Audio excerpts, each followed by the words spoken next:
Hi and welcome. So today is the day. I've been putting this off for far too long. And because last time we started getting into some Impressionism stuff and studying Van Gogh, today I want to paint Starry Night. And like in last time, I told you guys I've been working with Kraken Fine Arts. They're an art gallery out of Central Virginia. I'll put their link in the description below. And you can get some of my work there. So go ahead and give this video a thumbs up, subscribe, and click that notification bell so you'll be alerted to new videos. And please share this video with someone who you think might benefit from these fundamentals. I'm Kendall Stump, and welcome to the Stump Project. Okay, so here we are, and today we're going to start with a black toned canvas. So I started off last night, put some liquid down and some black on my canvas just to darken it up. You can see right here it's really light, and when I started wiping everything off this morning, it hadn't quite cured completely. And then I toned it all with a little bit of raw umber just to get some additional, I wanted some wet on there to be able to help marry the colors. And that's just my style. Again, it's not necessarily anything that Van Gogh did, but that's what I like to do. I just like to bring everything together. So the first thing that we're going to do is we're going to sketch this out, just like with any painting that you might want to do. And we're going to be using the rule of thirds, divide our canvas up. So which means we're going to put our horizon in probably on the lower third, but it's mountainous and hilly, right? So we'll just kind of sketch this in how we think this is gonna lay out. I'm just using some white paint, titanium white, and I'm just sketching this out. Nothing too detailed. I'm just placements of everything. For example, we know that we want the moon to be up here, one of the stars about here.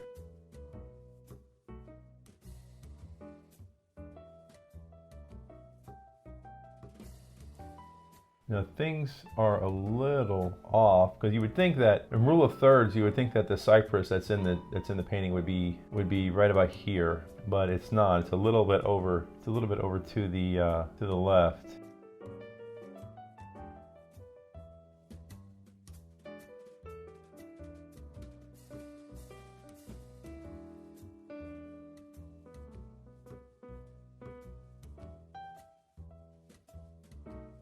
And it ends almost in the middle. And then in the foreground is where it gets challenging for me. If you're trying to replicate this at all, it feels like it's just a jumble of shapes. So we're just going to pick out a few, and it does not feel like if Van Gogh used perspective in this, it feels very one point perspective.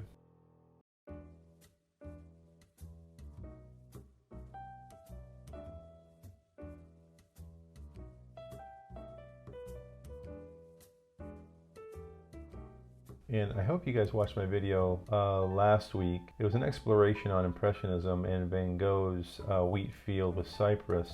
And I really enjoyed that a lot. It allowed me to do something that I haven't done in the past and explore a little bit of Impressionism, to kind of get a feel for it and not be so structured, which is something that I tend to be. I have a good plan when I go into these things.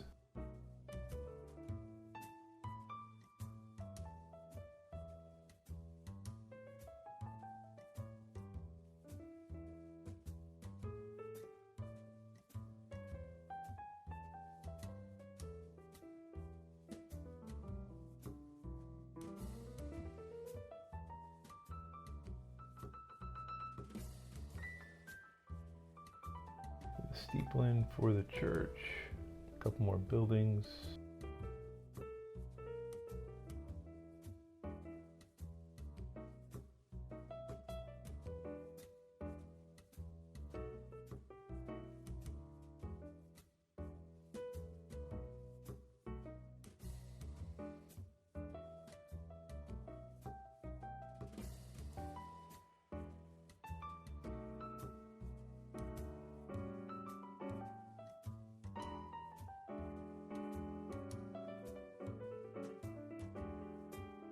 Couple more stars.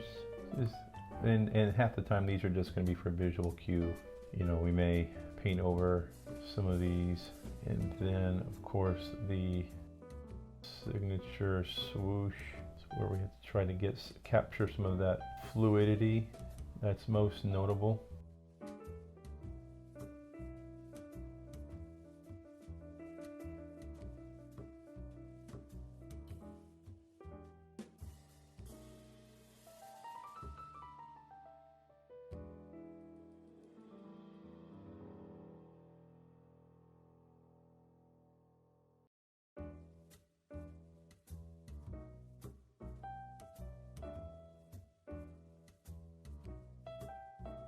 And this would be that horizon glow. Okay, I hope that all makes sense. That's our sketch of Starry Night. Okay, so you'll see that working on dark background like this, it's really gonna make some of these colors pop, which is awesome. So I'm using ultramarine blue and some raw umber for the dark blue. It's weighted heavily towards the blue, and I'm using a little bit of titanium white. Now, it is not going to be my intention to do a lot of blending on this. I will use the opportunity to just let the colors happen.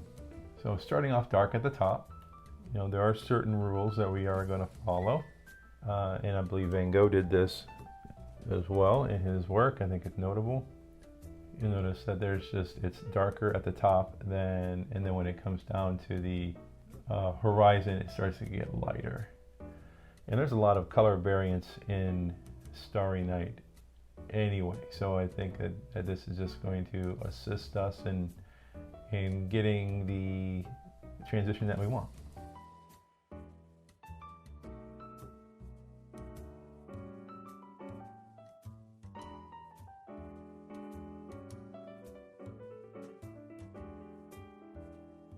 I'm using 3 different blues for this. I have ultramarine blue as my darkest blue. I'm using cerulean blue, and I'm using Cerberus blue. This one right here, this is from Williamsburg. And there's 3 different tones, so we're going to mix these in together just to get some variation in our hue of blue, and which is, I think, going to play nice with the yellows and the whites that are going to be in the sky from the stars.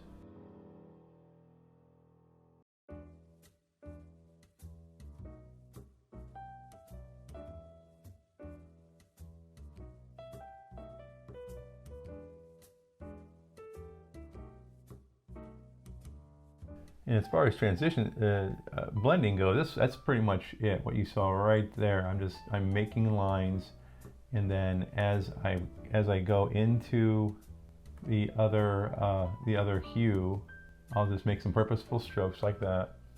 Maybe right here we need one, just to kind of make that transition feel a little bit nicer. And as we continue downward and the canvas gets a little bit lighter, I'm going to start to mix my Cerberus blue in with and if I'm mispronouncing that, please let me know. I'm horrible when it comes to some of those names. So yes, I'm mixing this with the previous colors of blue, just to try to get a nice transition. I don't want to go too bright too fast.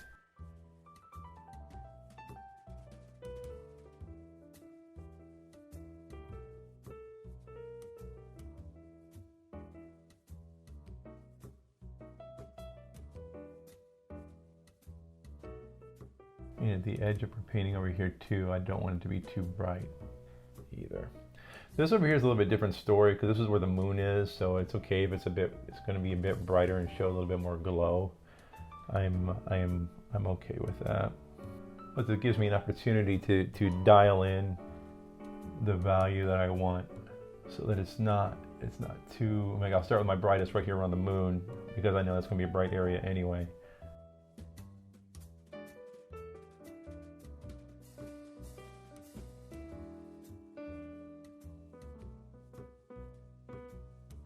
And then just continue to, we're not agonizing over detail here. It's just, how does it make you feel?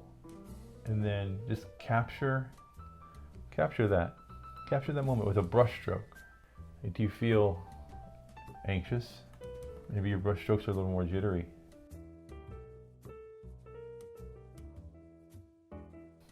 My brush strokes should be jittery all the time. I'm usually quite anxious. I'm quite the introvert. This kind of thing, and what I mean by that is YouTube, putting myself out there like this is so far out of my comfort zone. The anxiety that I feel sometimes doing this is ridiculous. I want to be able to feel that I can share my knowledge, and even though sometimes I'm wrong, or sometimes I figure it out a better way to do it later, yeah, I put myself out there and it's frightening. There, now you see that we didn't do any blending. We just applied brush strokes, and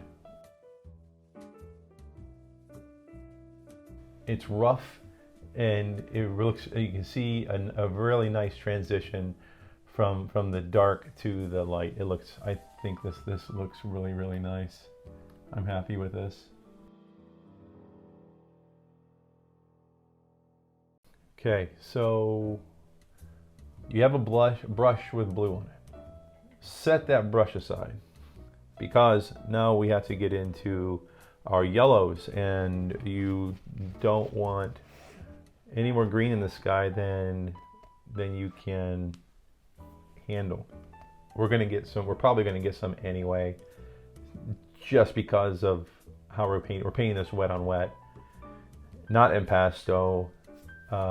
What Van Gogh would have done if he was doing it alla prima or wet on wet is he would have made one brush stroke, wipe off his brush, go back into the paint, make one brush stroke, wipe off his brush, go back into the paint. I'm not doing that. Okay, so we're going to start off by putting in the moon glow.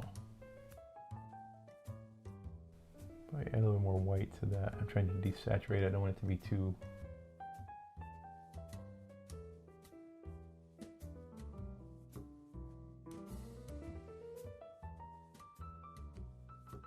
I'm going to go into the blue. Let's make one swipe, just like I mentioned earlier. I said I wasn't going to do it. I changed my mind. I don't think there's any other way around it. Because you see, once you do it, you're going to pick up the blue. And if you keep putting down paint, you're just going to mix green. I'm also using a little bit of liquid to thin out my paint. It's going to help it lay on top of the paint that's already there.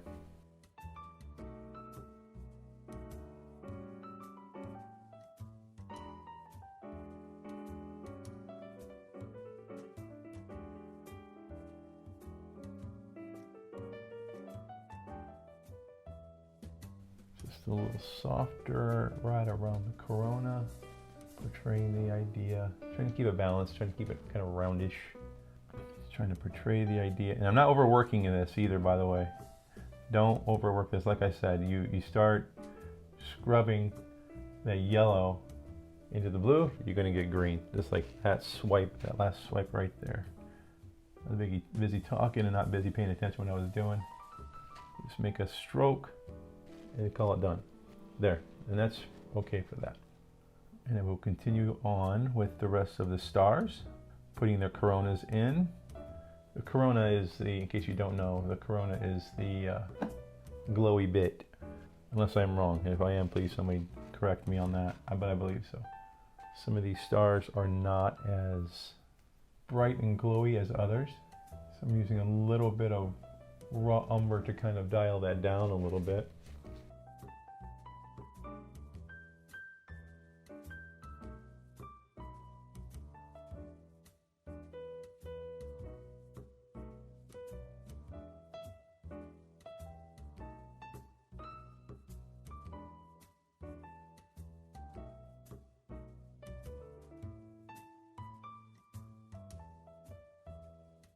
A little bit of red, the cadmium red. Just play with your tones, play with your hues. Don't overwork it. Do not overwork it. It's the last thing that you want to do, especially with those blues. And you know, when you're putting these things on, I mean, don't try to make a perfect circle when you're doing this. Just put it on, just like that.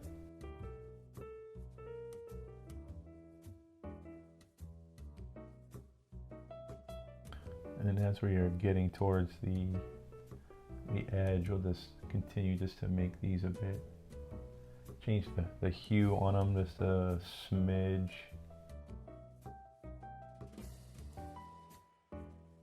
Oh, looks like I forgot some blue right there. Well, it's okay, we'll put that in.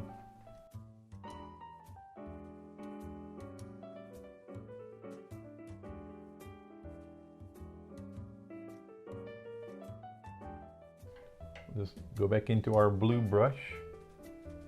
I don't know how I missed that. Oh well. Keeping with the idea of that transition.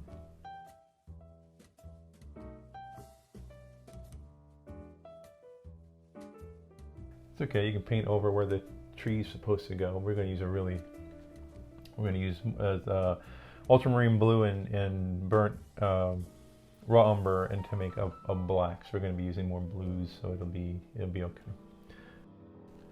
Trying to find that happy medium color that I'm looking for. A little bit dark, a little bit warm, but bright enough to stand out against the. I want it to be bright, but I have to watch the value. So it feels like I may even need to be a little bit darker than that, which feels weird, but we need the dark to show the light, right? Something like that. The inside of it, just a little bit like that.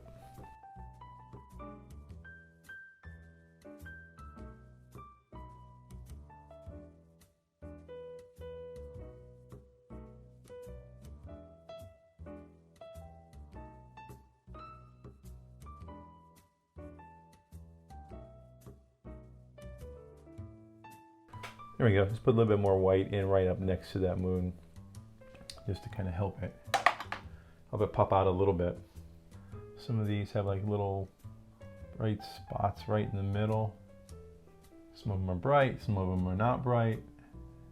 Just whatever makes you feel, that's what you want to do. Stay true to the idea of Impressionism.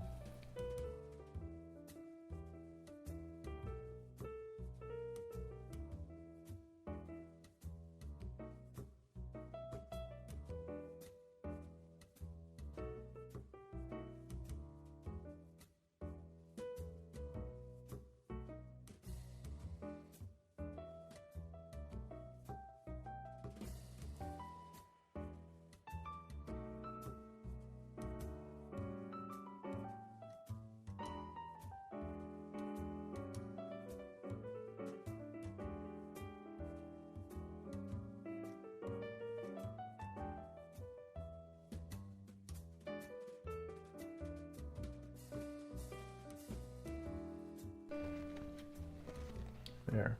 Okay, so now, continuing to work on with the sky, we move on to the galaxy ribbon, which is, again, just more lighter values of what we had used before. I'm not trying to blend this with that edge piece. I'm just putting it on, letting the color hues, just the flavors change as it needs to change. Letting it do it. So when I'm picking it up on the, what I mean by that is, I'm not paying too much attention how I'm picking up the paint. I mean, I know I want it to go lighter and darker in some areas, and that's really all that I'm paying attention to. I'm just letting the colors be, or the hue be, I don't want to say random, but I'm just letting it happen. And I think in doing that, it's giving the idea of movement. So if I need to be bright in some areas, I'm going to pick up more white, and then I'm going to go back into my blue when I'm ready to darken it up a little bit.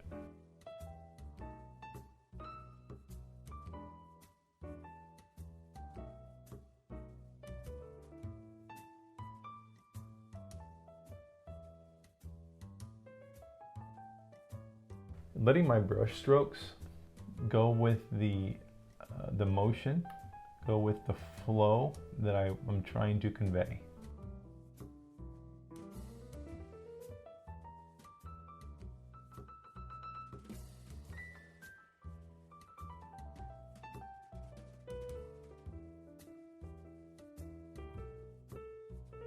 A little bit darker here compared to the other one. I'm just trying to separate them.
Just play with the shape and everything till you feel that it's conveying that movement to you. That feels pretty good to me. Okay, then we have this ribbon underneath here of you want to call it the horizon glow. I'm going to try and keep my brush strokes going in the direction that I need the energy to be going. Now, when you look at study Van Gogh's painting, you'll see that it's this step right here is a very angular. He's conveying a specific motion through here. Hints of yellow, almost a greenish yellow, like he mixed this paint.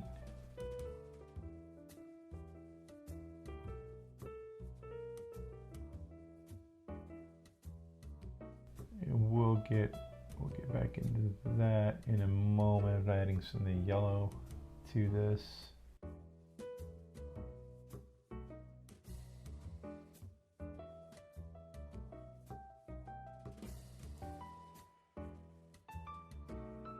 Because right underneath that band in some areas is more blue.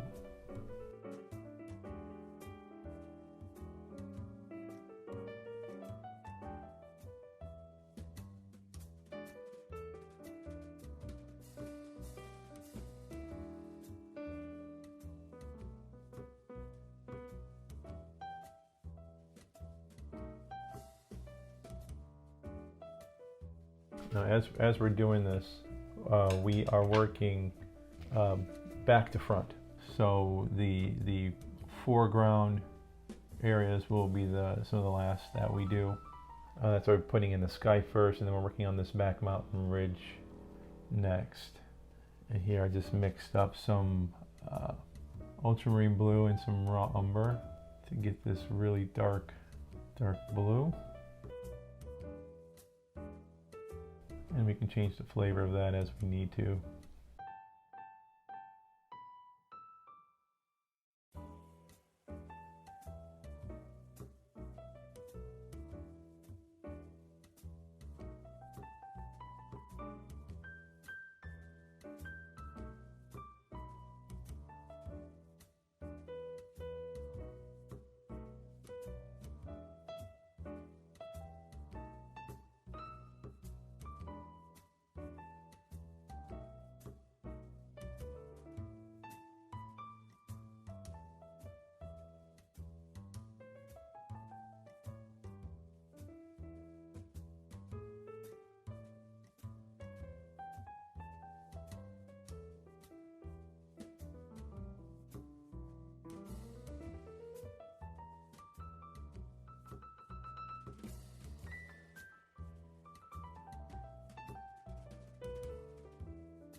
putting swatches of blue through here to just represent some highlights till we get to this area right here, which is much more bright, but still follows the lay of the land. The brush strokes will follow the lay of the land here.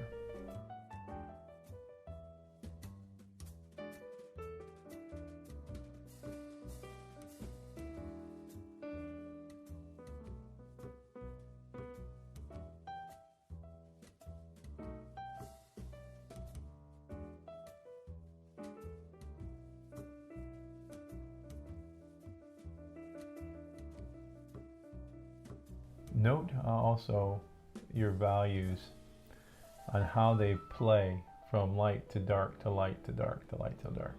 So like we have dark sky, light moon, darker sky here, light band, dark mountains, lighter mountains. So this keeps bouncing back and forth between them all. It's very, very important to manage your values.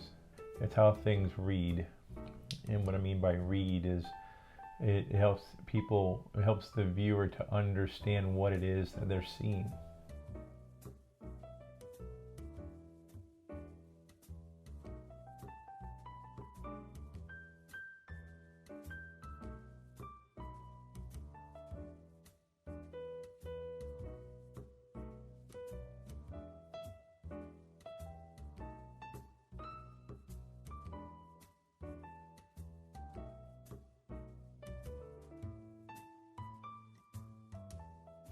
And that's looking good, and you can see how rough we are with it, and I really like those brush strokes. Some of the canvas is coming through, some of the toned areas is coming through, and I like that. It just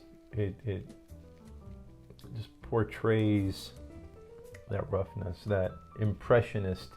I'm trying to capture something relatively quickly.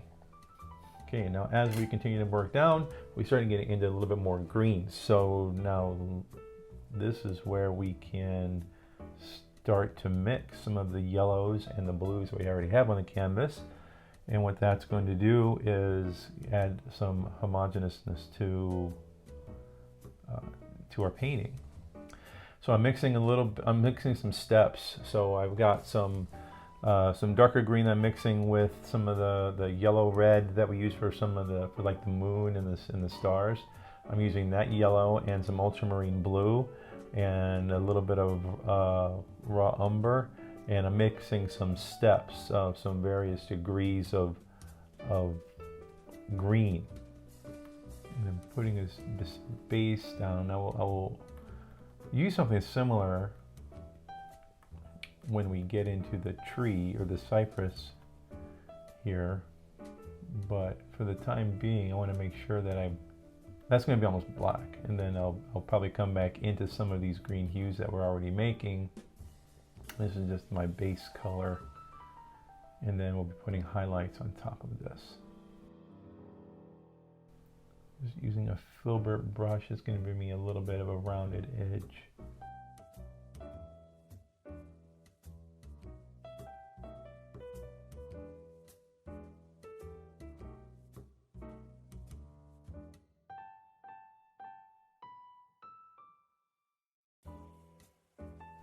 Some of these strokes, I'm twisting my brush. I just want to get a little bit, some different strokes, kind of breaking up the terrain a little bit. I'm going to capture some of the moonlight hitting some of the tippy tops of these. So I'm just raising my value just a little bit more. Here Van Gogh used lines to portray these highlights. I'm using something similar. I'm just using brush strokes, not overworking my brush strokes. And let that feather off, let some of that paint pick up and start to mix, and just let that gradient off. There, looks nice. A couple little highlight spots over here. And keeping with that, the idea of light, dark, and there's a little bit more contrast as we get into the foreground. Start putting some of that in, and then we'll use some of this blue to come in here as shadow. Now, one thing we've never really talked about, and maybe we should more, color temperature. And as you can do, you want to use warm and cool colors in your painting. Warm and cool color temperature. Sometimes you may want to have a unified color temperature. Otherwise, other times you don't. Now, what I would recommend is using warm or cool colors for the background, and then the opposite for the foreground. So in this case, it's relatively cool painting, but we are using warm biases. So like with, especially in the background, where we have the yellows and then the ultramarine blues and the Serbian blues, those are warmer hues, warmer color temperatures. So those are in the background. So now in the foreground, we're going to be using more whites and grays and cooler greens and such in the foregrounds. That adds that contrast. It adds to that, not just color hue contrast, but it adds to that just a visual difference that I think you will enjoy, if that makes sense.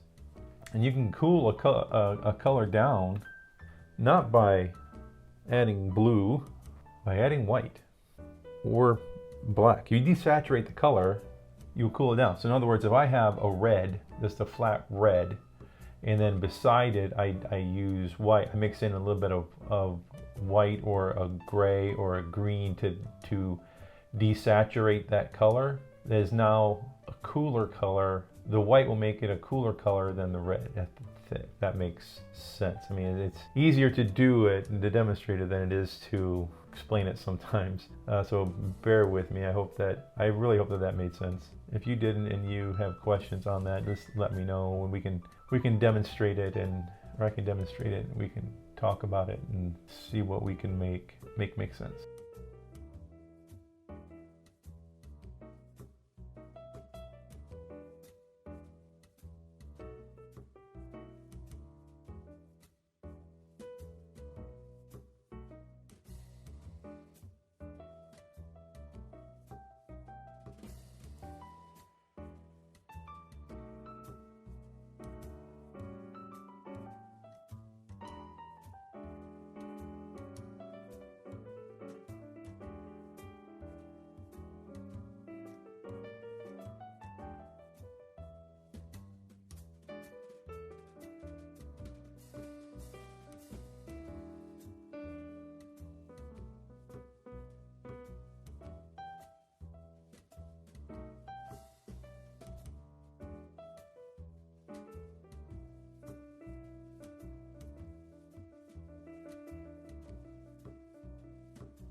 Almost there. We just gotta do some accents and then paint in the cypress, and I think we're good to go.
And then do not overwork this.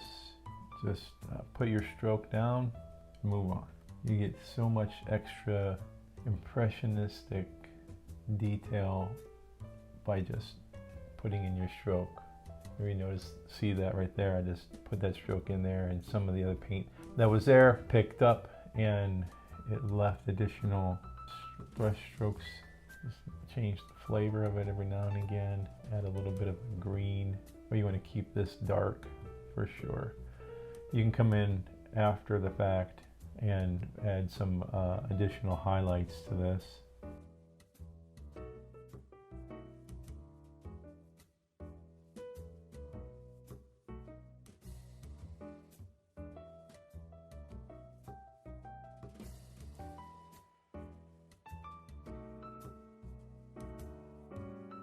Going in with a little bit lighter green, and we'll pick up some of the highlights that we want to capture that's facing the moon.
that this was a successful experiment that I've been wanting to do for a long, long time.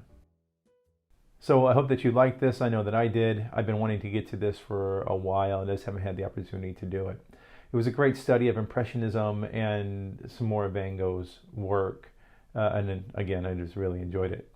If you want to see something special or if you have a question, drop me a line in the comments to let me know. Keep studying, keep practicing, and go on and create something awesome. You can find inspiration anywhere. Don't be afraid to look. I'll see you next time.